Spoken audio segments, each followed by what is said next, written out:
Excellent. Alors, bonjour à tous. Merci d'être présents en aussi grand nombre ce midi. C'est très apprécié. Donc, bienvenue à cette conférence présentée par le SAUDRUS. Ce midi, on a le plaisir de recevoir un collègue, Bertrand Lavoie. Bertrand est non seulement chercheur partenaire au SAUDRUS, il est aussi rattaché à la chaire Droit, religion et laïcité de David Coussens à la faculté de droit, mais il est aussi en ce moment stagiaire postdoctoral à l'Université McGill, grâce à une bourse Bentings, ce qui est remarquable. Bertrand donc s'intéresse depuis plusieurs années, par sa formation en droit et en sociologie, au rapport entre le droit et la religion, et en particulier à la question de la laïcité. Et on trouvait particulièrement intéressant de l'entendre ces temps-ci, parce que, comme vous le savez, donc, la loi sur la laïcité est contestée devant les tribunaux en ce moment. Donc, c'est redevenu un fait d'actualité, même si, bon, plein de circonstances font en sorte qu'on n'en parle peut-être pas autant qu'on en aurait parlé normalement. Donc, c'est sans plus tarder, parce qu'on devra terminer tout de même assez tôt, là, à 1h. Donc, c'est sans plus tarder que je cède la parole à Bertrand pour sa présentation. Mais merci beaucoup, Claude. Je suis vraiment content d'être là aujourd'hui.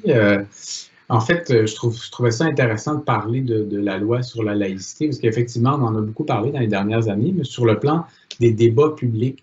Et je me suis dit que ça serait peut-être intéressant d'aller la décortiquer, cette loi-là, d'aller regarder certains articles de cette loi-là, d'aller regarder qu'est-ce que ça peut, quel changement on pourrait envisager avec cette loi-là sur le plan constitutionnel, surtout par rapport à la liberté de religion, par rapport à la place de la laïcité dans l'environnement juridique québécois et canadien. Donc, ça peut être intéressant là, si on a, dans une perspective comparative avec les États-Unis ou certains pays européens, pour voir la place des rapports entre l'État et les religions. Donc, comment se positionne désormais le Québec avec cette loi-là.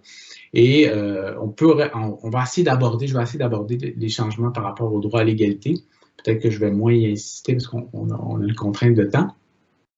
Donc, sans plus tarder, si vous le permettez, je vais vous partager ma présentation.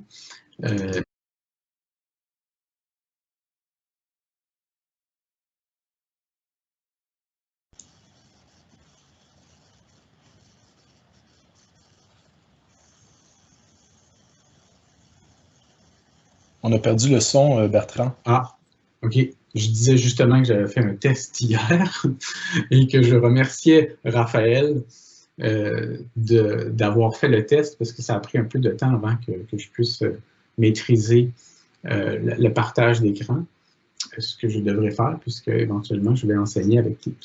Alors, donc, ce que je veux faire, en fait, c'est de regarder certains articles. Je ne vais pas tous les regarder parce que cette loi-là, il y a quand même 36 articles là, en tout, mais je vais regarder certains articles, puis on va regarder ensemble qu'est-ce que ça apporte, comment est-ce qu'on peut comprendre ces articles-là, quels changements ça peut apporter. Et vers la fin, on va regarder certains arguments qui sont présentés en ce moment dans le cadre de la contestation de la loi. On va essayer aussi d'envisager les arguments qui sont en faveur de cette loi-là, parce que peut-être que vous le savez, donc c'est contesté, c'est pas tout le monde qui est en accord avec ce qui implique la loi sur la laïcité de l'État. Donc, en ce moment, en ce moment même, il y a des audiences à la Cour supérieure du Québec. Donc, on va regarder certains articles.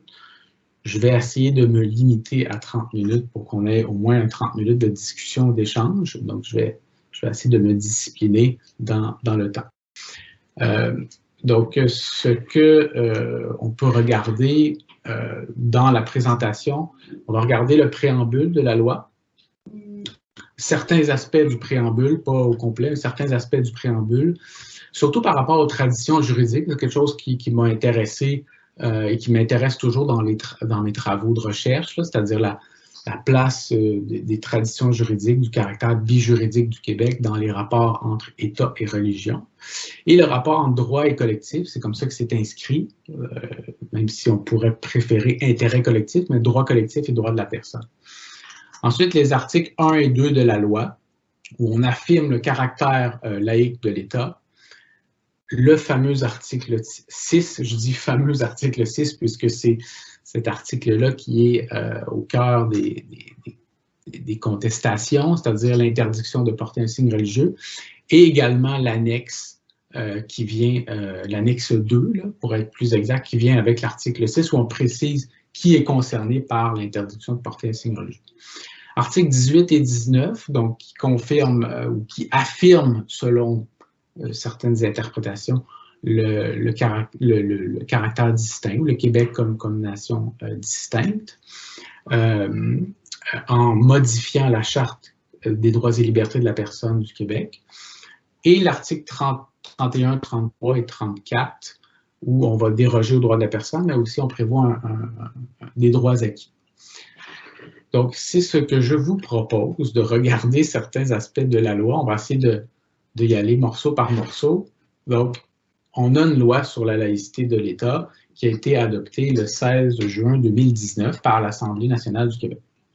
Donc, sans remonter, faire toute l'histoire de cette loi-là, mais on doit quand même dire que cette loi-là n'arrive pas de nulle part. Il y a quand même eu un certain cheminement sur le plan législatif, sur le plan des débats publics. On peut relever 2 projets de loi et une loi qui un peu a participé à la mise en œuvre ou le chemin vers l'adoption de la loi sur la laïcité.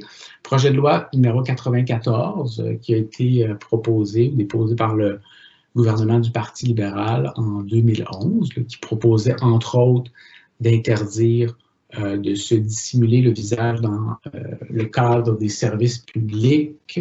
Ça fait quand même étrange aujourd'hui de parler de dissimulation du visage dans les services publics alors qu'on porte presque tous des masques lorsqu'on se promène aujourd'hui.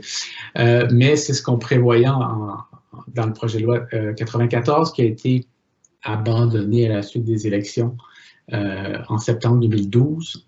Par la suite, le gouvernement minoritaire du Parti québécois a proposé le projet de loi numéro 60, qu'on a appelé Charte des valeurs. Il y a eu un grand débat pendant près d'1 an, un peu plus, sur ce projet de loi qui prévoyait d'interdire le port des signes religieux pour l'ensemble des employés de l'administration gouvernementale, qui a été abandonné à la suite de l'élection à nouveau du Parti libéral en avril 2014.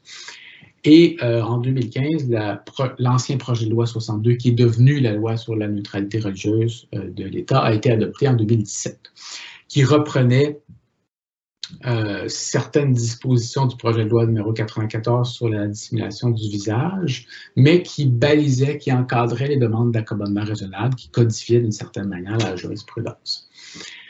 Donc ça, c'est ce qui a un peu...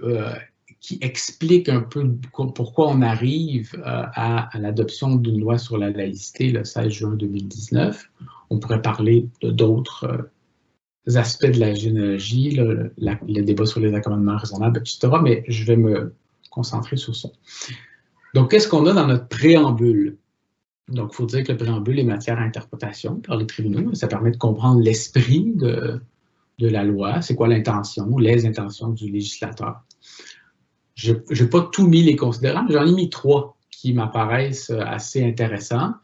Le premier, c'est considérant que la nation québécoise a des caractéristiques propres, dont sa tradition civiliste.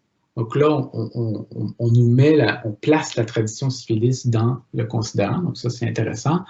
Les valeurs sociales distinctes, un parcours historique spécifique l'ayant amené à développer un attachement particulier à la laïcité de l'État. Deuxième considérant, en vertu du principe de la souveraineté parlementaire, il revient au Parlement du Québec, et on pourrait avoir quasiment en parenthèse, et non pas aux tribunaux, au Parlement du Québec, de déterminer quels sont les principes et de quelle manière les rapports entre l'État et les religions doivent être organisés au Québec, et considérant qu'il y a lieu d'affirmer que la laïcité de l'État assure un équilibre entre les droits collectifs de la nation québécoise et les droits et libertés de la personne. Donc, qu'est-ce que ça veut dire? Quel commentaire on peut faire par rapport à ces considérants-là? il faut rappeler que le Québec il y a un caractère bijuridique au Québec. Donc, sans rentrer dans le jargon constitutionnel, on peut dire que la province de Québec a quand même une particularité dans l'ensemble canadien, où le droit privé, les rapports qu'on organise entre différentes personnes sont régis en fonction du droit privé, de la tradition civiliste, qui est d'origine française et qui a même, on peut même remonter à des racines historiques au droit romain. Donc, dans la tradition civiliste, qui diffère du droit public québécois, où là, ça concerne les rapports entre les personnes et l'administration publique, on peut le dire comme ça, ou l'État, qui, elle, est régie en fonction de la tradition de la common law. Donc, la tradition civiliste, qui est d'origine française, est beaucoup plus intéressée dans son imaginaire juridique à des principes généraux, des principes abstraits. Donc, c'est une approche qui est beaucoup plus déductive que dans une approche de common law. Dans une approche de common law qui est d'origine anglaise, on est plus dans du pragmatisme, on est plus attaché à considérer une approche qui est plus inductive. Donc ça, c'est deux manières d'imaginer le droit, les deux cultures juridiques sont très importantes, selon moi, dans la manière de penser les rapports entre l'État et les religions, puisqu'on va accorder plus d'importance dans une tradition civiliste, dans un principe comme la laïcité de l'État, ou un concept comme celui de la laïcité de l'État. Et on va être moins dans une approche au cas par cas, comme on le valorise plus dans une approche de common law. Aussi, historiquement, pour diverses raisons, la tradition civiliste a valorisé davantage le rôle du législateur, donc le rôle du Parlement, qui est l'expression de la volonté populaire, pour déterminer l'administration publique, pour déterminer l'administration des rapports, notamment entre l'État et les religions. Alors que dans une approche de common law, le rôle du juge est davantage valorisé. Donc, on a deux figures, la figure du juge et la figure du législateur, qui sont assez différentes selon ces traditions juridiques-là. Et ce qu'on fait avec ces considérants-là, c'est qu'on vient vraiment placer, c'était déjà présent, cette tradition juridique-là, la tradition civiliste, mais là, on vient vraiment asseoir les considérations sur la laïcité dans cette approche civiliste-là. Aussi, ce qui est intéressant avec la tradition civiliste par rapport à la tradition common law, c'est l'équilibre entre les intérêts collectifs et les droits de la personne. Donc là, avec ce troisième considérant-là, on veut vraiment, selon l'esprit de la loi, assurer une forme de rééquilibrage vers une approche plus centrée à l'intérieur d'un continuum entre les intérêts collectifs et les droits et libertés de la personne. Donc ça, c'est quand même intéressant et ça apporte certains changements par rapport à la place du Québec. Du moins, ça vient affirmer le caractère, selon plusieurs interprétations, le caractère distinct du Québec dans l'ensemble canadien. Ensuite,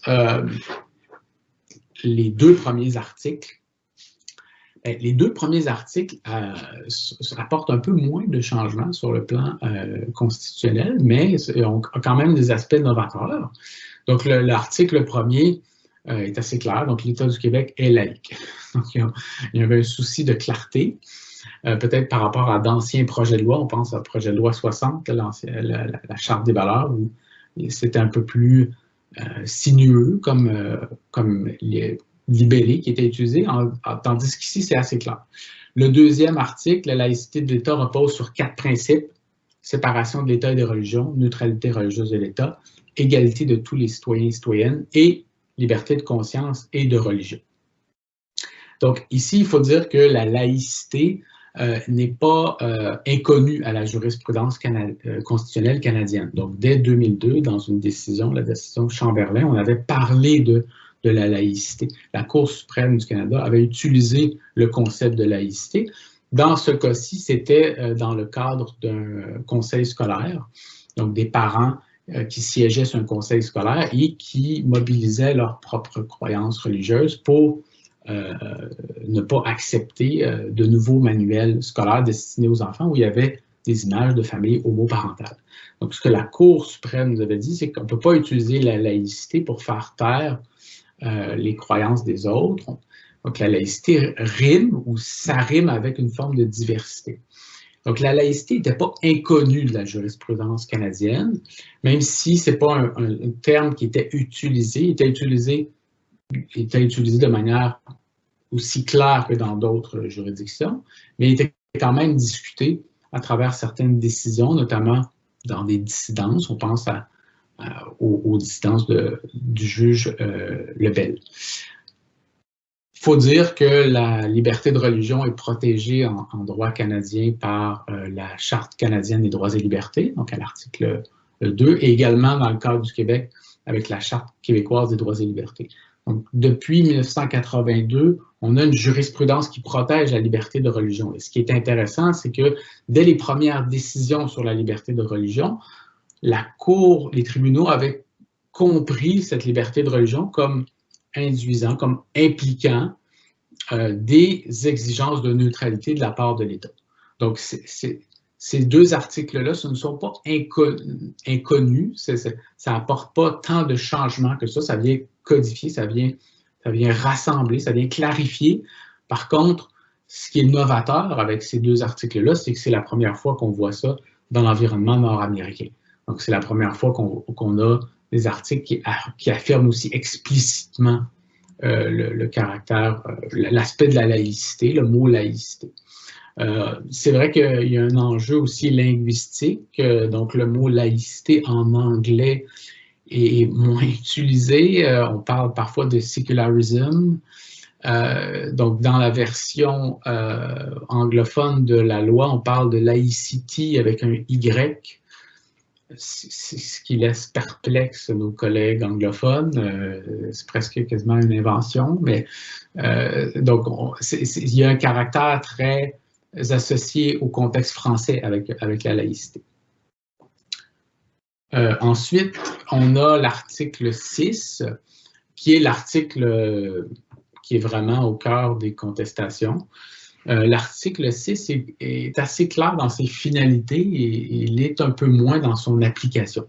Donc, l'article 6 se lit comme suit. Le port de signes religieux est interdit dans l'exercice de leurs fonctions aux personnes énumérées à l'annexe 2.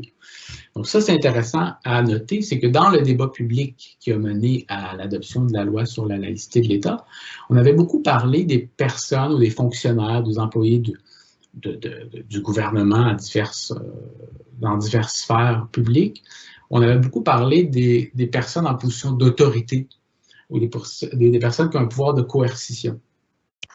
On ne retient pas ces termes-là dans le libellé de l'article 6. On nous fait juste dire que c'est interdit pour certaines personnes et on renvoie à une annexe, l'annexe 2. Dans l'annexe 2, qui on retrouve, donc je n'ai pas mis tout le monde, parce que je vous ai épargné, la liste est assez longue. On a notamment le président, vice-président de l'Assemblée nationale. On a plusieurs greffiers, par ailleurs. Hein, le Barreau du Québec est un des organismes qui est le plus touché, d'une certaine manière, par la loi sur la laïcité de l'État.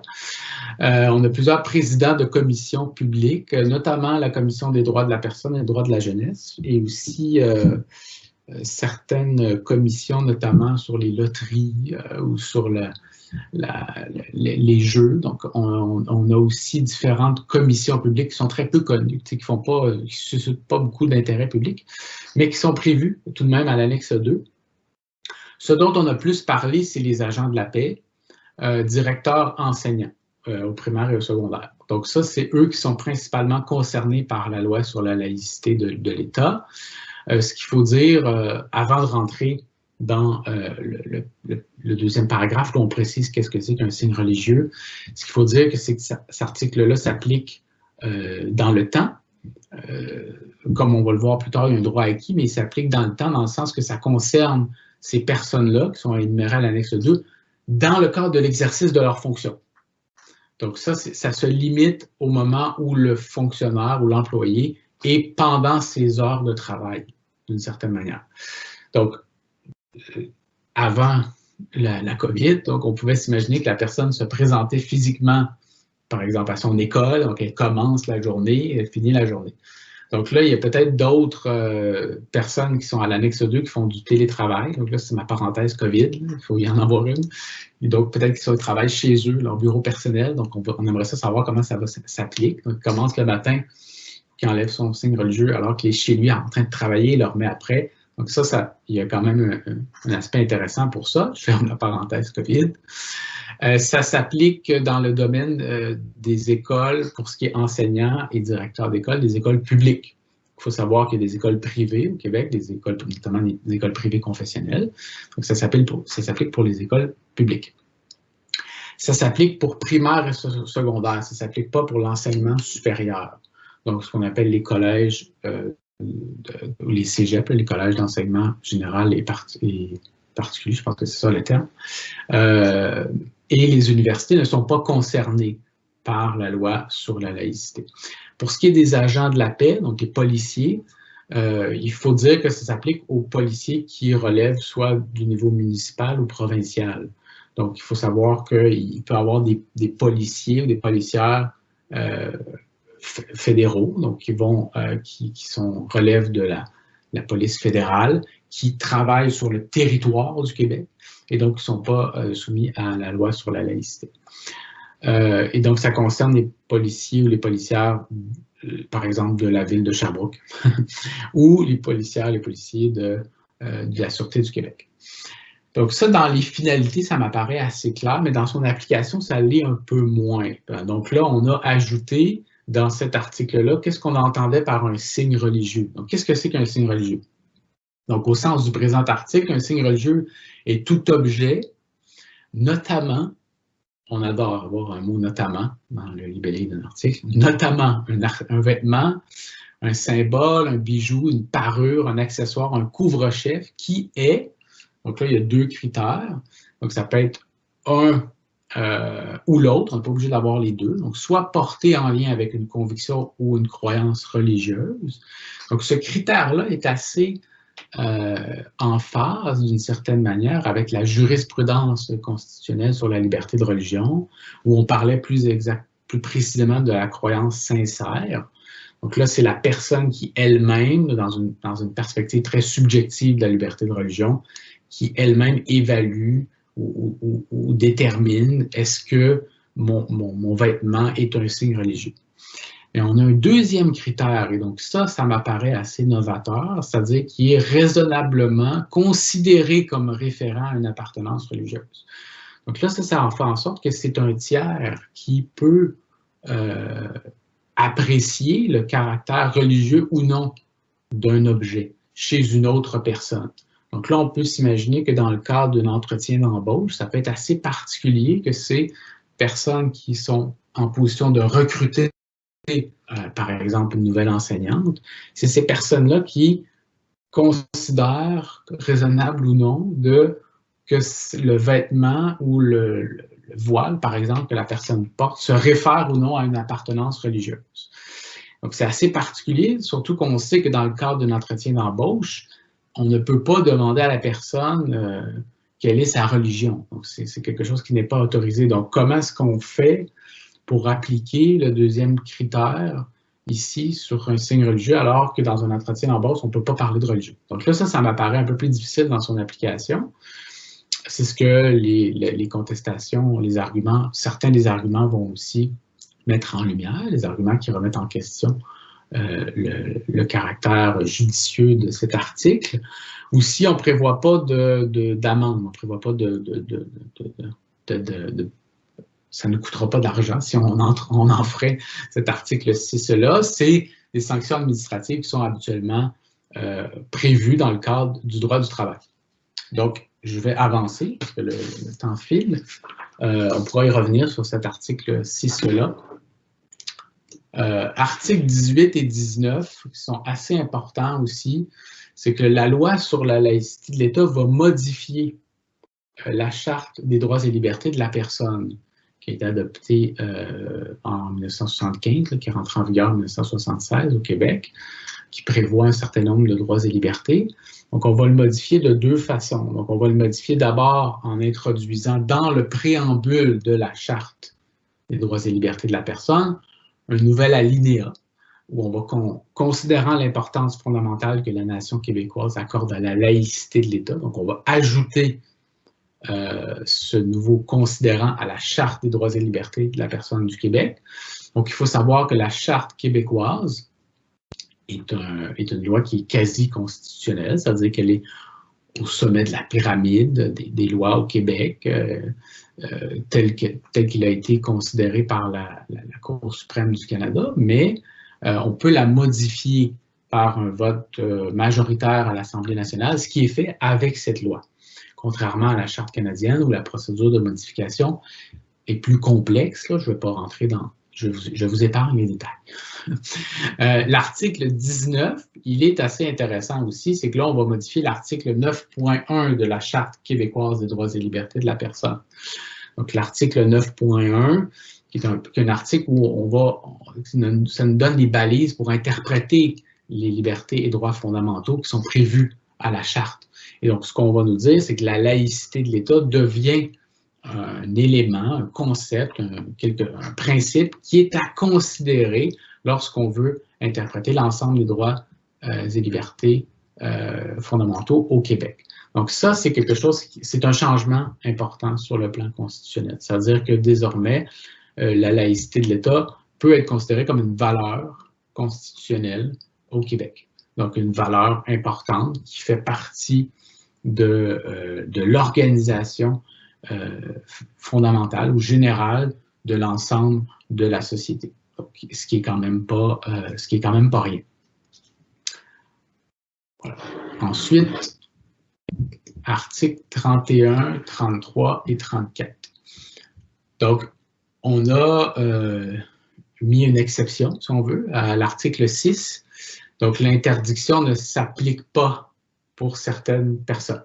C'est-à-dire que on n'a pas, en fait, pour être très clair, on n'a pas voulu congédier des personnes. C'est ça qu'on a voulu éviter. Donc, l'article 6 ne s'applique pas aux personnes qui sont énumérées à l'annexe 2, mais qui étaient déjà en fonction avant la date, c'est notre date magique, là, le 27 mars 2019. Donc, ceux qui étaient en fonction avant le 27 mars 2019, l'article 6 ne s'applique pas. C'est une forme de droit acquis pour ces personnes-là. Par contre, ils doivent conserver la même fonction. Donc, si on prend l'exemple d'une enseignante, c'est un peu un cas classique, l'enseignante musulmane qui porte son hijab, bien, il faut savoir que l'administration du monde scolaire au Québec est fait en fonction de régions. Donc, c'était des commissions scolaires, on appelle ça aujourd'hui des centres de services scolaires. Donc, si une personne change de région, elle perd son droit acquis, ou si elle change de fonction, elle perd son droit acquis également. Donc, si la personne était enseignante, elle devient directrice, par exemple, donc elle perd son droit acquis.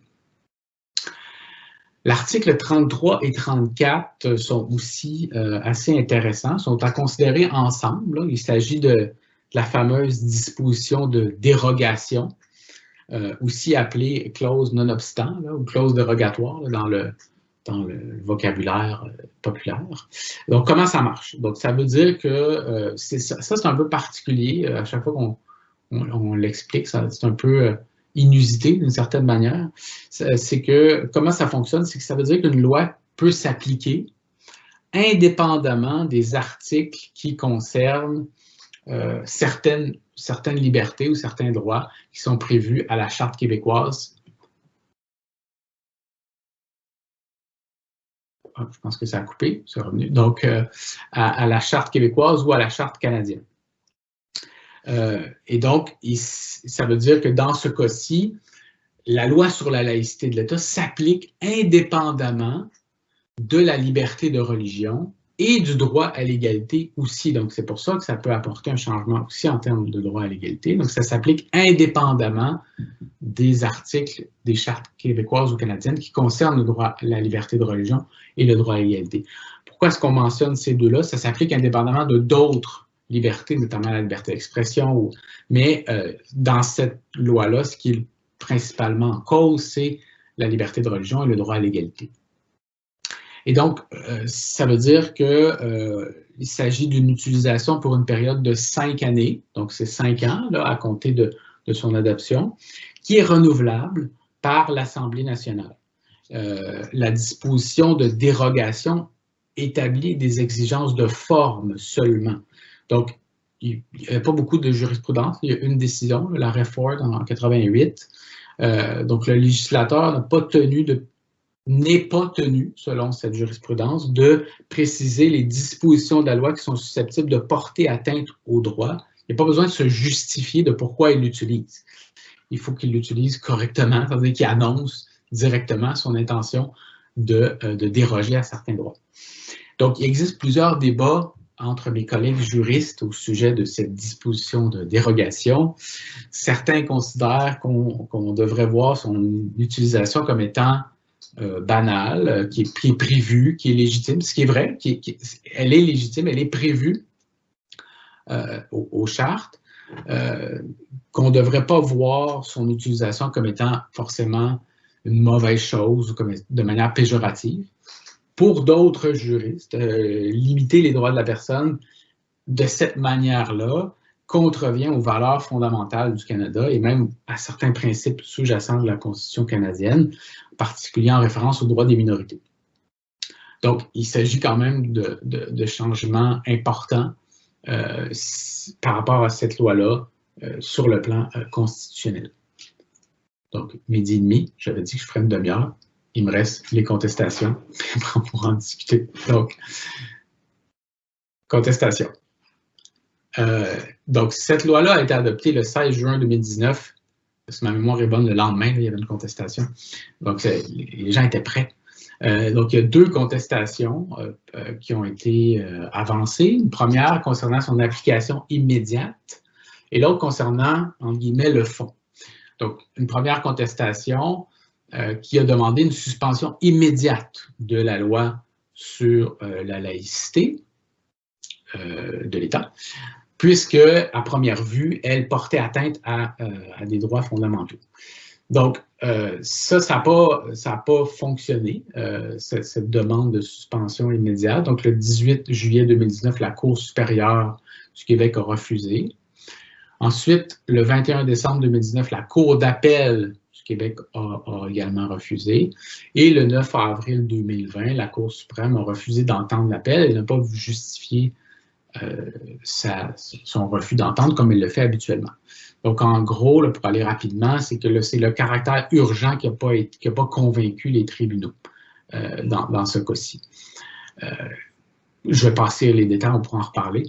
Concernant le fond, donc ça, c'est plus sur l'argumentation sur le caractère constitutionnel ou inconstitutionnel de certaines dispositions. C'est sûr que les contestations ne pouvaient pas porter sur la liberté de religion ni le droit à l'égalité. Donc, ceux qui voulaient contester la loi devaient trouver d'autres manières de le faire. Je présente ici certains arguments. Je ne suis pas un expert de ces arguments-là. Je vous les présente là, parce qu'ils sont discutés en ce moment. Donc, la loi contreviendrait à l'article 28 de la Charte canadienne. Donc, l'article 28, c'est un article d'interprétation. Donc, qu'est-ce que ça nous dit? Ça nous dit que les droits reconnus par la Charte canadienne s'appliquent également aux hommes et aux femmes. Mais ça ne garantit pas l'égalité aux droits qui ne sont pas mentionnés dans la Charte. Donc on invoque l'article 28 en argumentant que l'article 6, donc l'article qui concerne l'interdiction, toucherait plus des femmes que des hommes. Donc, il faut dire qu'il n'y a pas beaucoup de jurisprudence sur l'article 28, donné la présence d'un autre article de la Charte canadienne qui concerne le droit à l'égalité, l'article 15. Mais comme on ne peut pas se référer à l'article 15, étant donné qu'il y a la disposition de dérogation, on conteste à partir de l'article 28. Un autre argument qui est présenté, c'est l'article 23 de la Charte canadienne, qui concerne le droit à l'instruction dans une langue officielle de la minorité. Donc ça concerne des francophones hors Québec et des anglophones au Québec.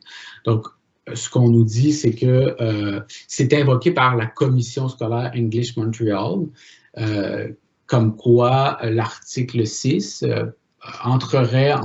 contreviendra à son droit de gérance, qui serait protégé par l'article 23, parce que finalement, on vient leur dire qui peuvent recruter ou non parmi leur personnel.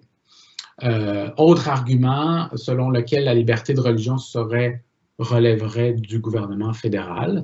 Donc, sans faire un cours sur le fédéralisme canadien, on peut dire que dans la loi constitutionnelle de 1867, on avait prévu que certaines compétences relèvent des provinces et d'autres du fédéral, et que ce qui n'est pas prévu à ni un ni l'autre est considéré comme un pouvoir résiduaire, donc relève du fédéral. Et étant donné que la liberté de religion n'était pas explicitement prévue, ça relèverait du fédéral.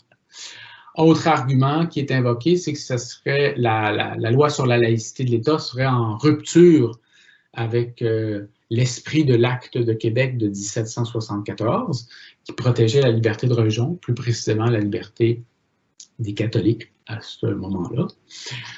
Autre argument, c'est que ça contreviendrait à la primauté du droit. Donc, la primauté du droit qui est un principe sous-jacent de la Constitution canadienne, étant donné l'aspect contradictoire de la loi. Donc, l'aspect contradictoire, puisque à l'article 2, on nous dit que la loi sur la laïcité a, entre autres, pour finalité de protéger la liberté de religion, mais à l'article 6, on nous dit que la loi sur la laïcité limite la liberté de religion. Donc là, il y aurait là un aspect contradictoire qui ferait en sorte que ça serait difficile à prévoir dans sa dimension d'applicabilité ou l'aspect prévisible de cette loi-là contreviendrait à un des aspects importants de la primauté du droit, c'est-à-dire le caractère prévisible des lois. Donc, je m'arrête maintenant. J'espère que j'ai été assez clair. Je sais que j'ai passé rapidement sur la loi. Je n'ai pas couvert tous les articles, mais j'ai essayé de couvrir ce qui est le plus significatif selon moi et de permettre d'ouvrir la discussion sur certains aspects de la loi ou sur certaines contestations. Donc, je vous remercie.